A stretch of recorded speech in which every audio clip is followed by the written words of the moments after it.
It's important to be visible, not just online these days. And of course, the topic of like AI has to come up. I think that overall, experiential is really going to continue to be a larger and larger part of the marketing mix moving forward. You don't necessarily have to go in and spend a ton of money. I think that there is something to be said for a really great idea that's executed well, like Guerrilla style. Welcome to Future Fuzz, the digital marketing podcast.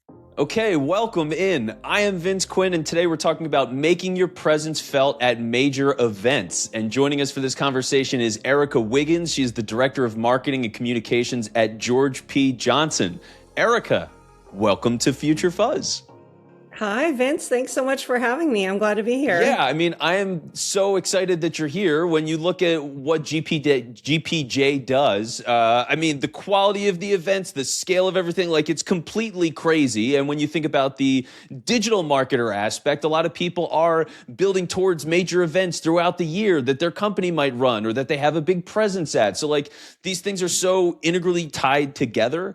And I just want to pick your brain. So first off, I gave a slight overview, but first just give people a little bit of a background of what GPJ really does. Sure. So we are a global strategic experiential marketing agency. We've been around for 111 years, if you can believe that.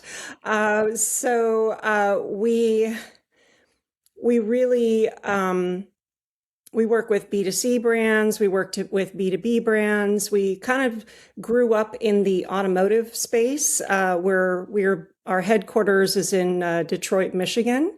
And so we sort of grew up kind of creating those auto shows and those experiences around automobiles. And, from there, we've really expanded. We work with a lot of technology brands. We work with retail brands, you name it. CPG, insurance, things like that. So, we create experiences that connect brands with their consumers. So that's the gist of what we do. Yeah, and you're doing this at world-class events. Some of the biggest events that take place on the planet, genuinely. So I really want to start with that in the idea of just, how do you stand out at a major event? Because everybody wants to do that, but what does it actually take to have an impact at a major event? Right. It is not something that you can just jump into without having some skills and insight to bring with you. I think that it really depends, firstly, on what you're trying to accomplish. So I think the first thing you have to do is have clear goals about why you need to be there, who your audience is there, what your message is, what you want to accomplish, and how you're going to measure it. So I would say those are kind of the first things that you need to figure out going in. And I think from there, the answers to those questions sort of dictate your next steps. So you look at, if you decide on a segmented audience at that big event, where is that segmented audience and what's going to matter to them and how are you going to measure it and things like that? Yeah. Okay. So if I'm understanding this correctly, then it's not just from a company standpoint, what are we trying to accomplish, right? All those different things that you listed of, hey, why are we doing this and what do we want to get out of it? But also it sounds like you really do have to understand the event that you're going to, who really is there? What is this event about? Right. Exactly. And for example, an event like South by Southwest is going to be very different from an event like CES, So I think sometimes there can be sort of a knee-jerk reaction oh, this is such a big thing, we need to be there. And so I think the first step is just to sort of take a step back and ask yourself why and what are we trying to accomplish? So yeah, because I think part of this is you want to figure out how does your business, how does your brand naturally fit into that event, right?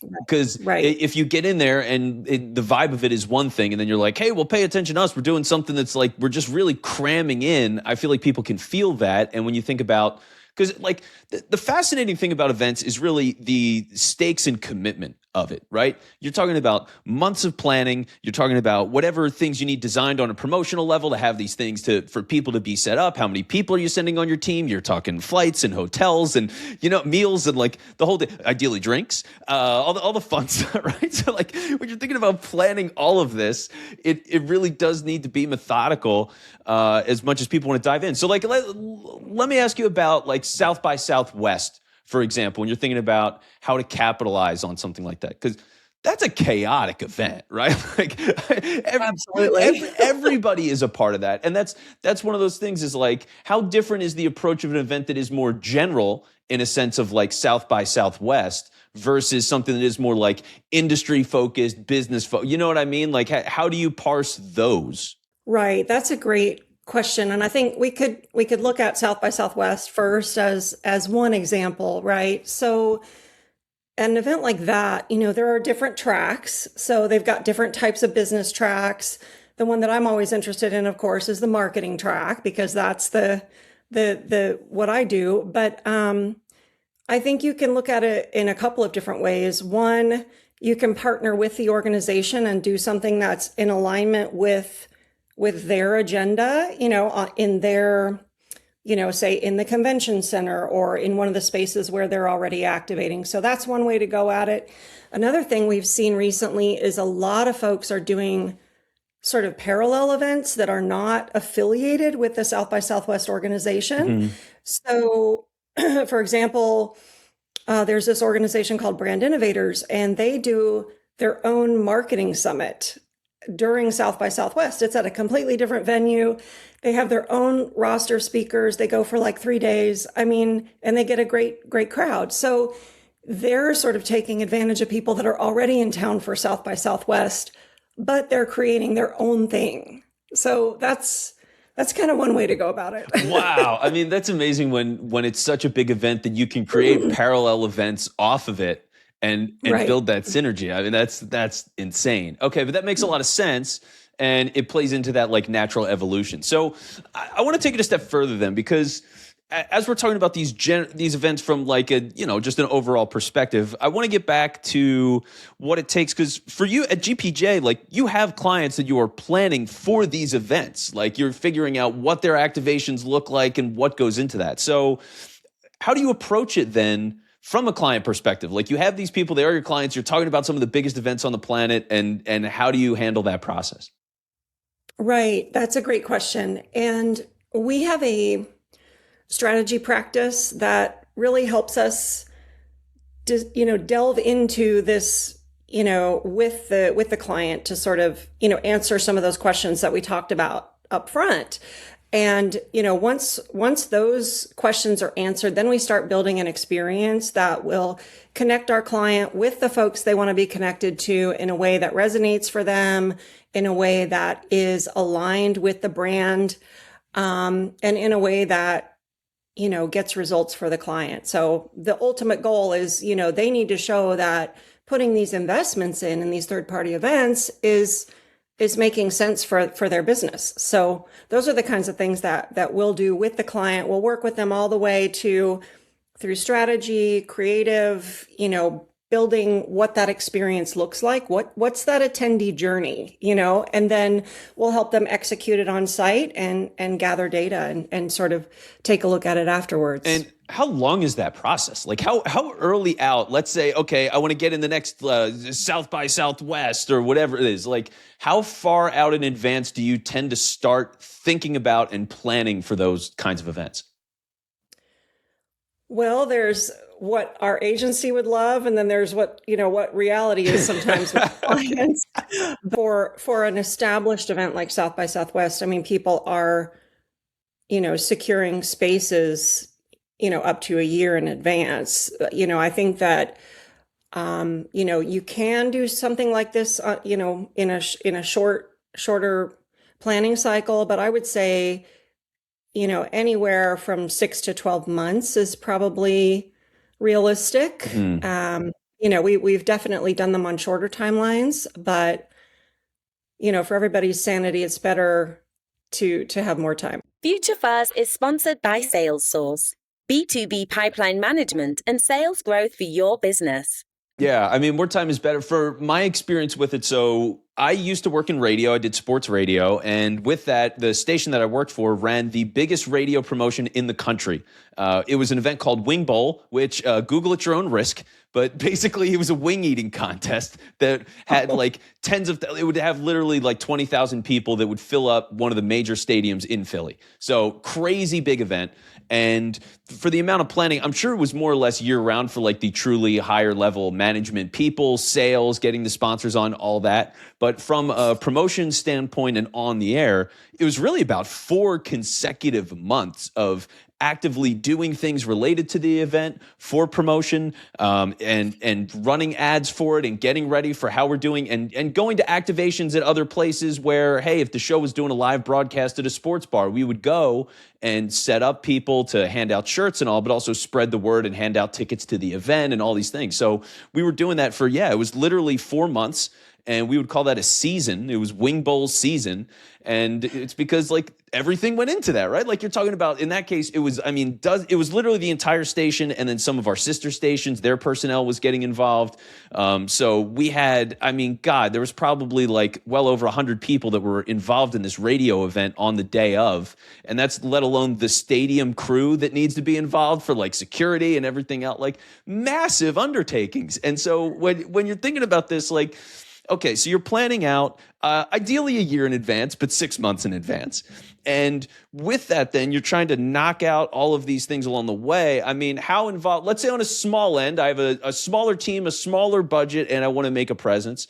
How many people does it tend to take to put something like that together versus like these bigger projects? How big can the scope actually be? You don't necessarily have to go in and spend a ton of money. I think that there is something to be said for a really great idea that's executed well, like Guerrilla style. I think that there's still opportunity there for those types of things. And I've seen them here or there, here and there. And, so I don't want to scare anyone off from getting, involved in an event like this, or even just going and auditing it and checking it out. But for some of the larger projects, companies can spend, $1 million or multi-millions of dollars.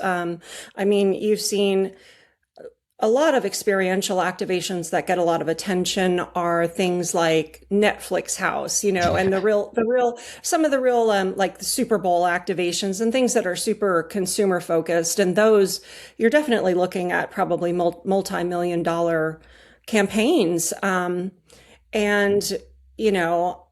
of course, the results of those campaigns must make it worthwhile doing them over and over again, or tweaking your strategy so that they do make sense financially and are bringing in enough business. Yeah. But yeah, you really can go, I think the smaller budget you have, the more creative you have to get. Yeah, which is liberating in a sense, right? Like it's one of those things where I think it was Rick Rubin, music producer Rick Rubin, where he would have people play different instruments, for example, or like really confine the kinds of notes that they could play to force them into like just a creatively new space. So limitation is a gift a lot of times. Right. And that's what's so fascinating about it, because when you're talking about events and ways to get involved and have an impact, there's so many different ways to do it. So let me ask you this then, because we've talked a little bit about the client side and how you approach that for the clients, but for GPJ itself, because like you're also promoting GPJ and you have appearances and things. So like what goes into that then? How do you approach events from your own standpoint? Right. There are a lot of different ways that we do that. And for example, say there's a large third-party event and maybe we're there and we have teams that are working with a client on a space, so we'll have like a team that's doing that and focused on what we're doing for the client at that event. Then we'll often also have teams that are just auditing the event for different experiences, and bringing that intelligence back to share with our clients in the future. And then sometimes we have our own thought leadership happening at the event. So sometimes if it makes sense, if it's a marketing event, for example, sometimes we'll be pitching our own, sessions, and we'll be there maybe speaking with clients about a project we did at another time. So there are really a lot of different ways we can go about it.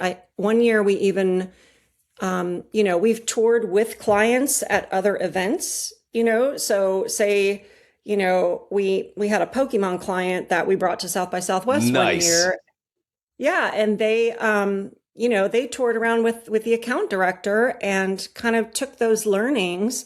And so then kind of with that additional knowledge of what they saw at South by Southwest, we've been planning some great experiences with that client. So there are so many different ways to get involved. And, for example, speaking at those parallel events, we've done that as well. We've done sponsorships where we'll have a certain area or a certain activity, where we're kind of showcasing some of our capabilities. So there are really just a lot of ways to get involved. It's a lot of fun. Yeah, it's got to be amazing. I mean, what goes into an audit? Because I don't think I've ever heard of anybody actually auditing events in that way. So what is an event audit? Well, our strategy team and our new business team will often go and, to an event like CES or something like that, where you have like a bunch of different brands that are all coming and competing for attention. And they just sort of, they almost have like a grading scale for these different experiences. And they basically just go through these different experiences as an attendee and sort of grade them as far as what they felt was effective, what wasn't effective, things like that. Wow. Okay.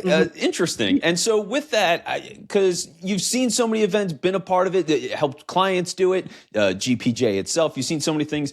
Is there anything that people tend to get wrong about events when they're trying to do this approach and like make an impact? Are there common mistakes that people tend to make? Gosh, I would say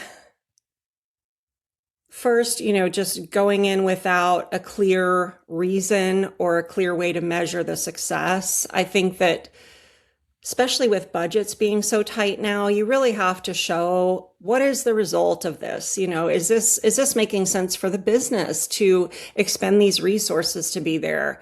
So I think measurement in the past has been somewhat difficult with experiential because what do you measure, right? I think it's getting so much easier and so much more exciting with some new technologies. There's things in badges that can scan, you scan your badge. That's been going on forever. But now, they've got additional things that can track like what you do and whether or not, you have a positive or negative response to it. There's just a million new ways to measure success. Of course, business leads is an old one, but there's a lot of new ones as well. And then this is just a personal pet peeve of mine. Yes. Okay, good. What is it?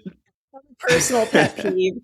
And that is just like photo ops for photo ops sake. And I know that there's still a time and place for those and people love to do them. Who doesn't want to go and like have their photo taken with like the Stranger Things monster or, whatever it is. But I think there has to be more, especially with B2B brands. We work with a lot of B2B brands and they're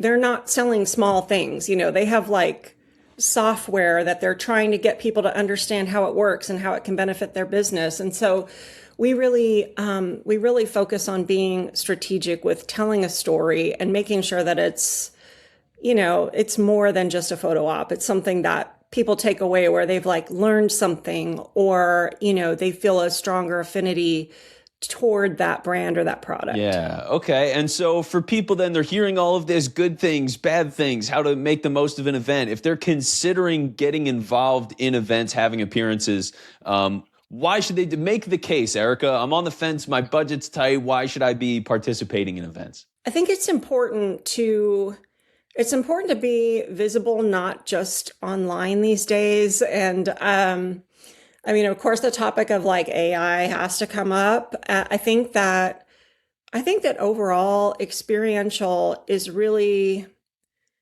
going to continue to be a larger and larger part of the marketing mix moving forward. I feel very, very strongly about that. And, I feel like we're already seeing pushback, and like mistrust of things that you see online. And so I think that in-person experiences are just really going to be important as far as, they've always been important as far as like building relationships and things like that. But I think that'll just become more and more important.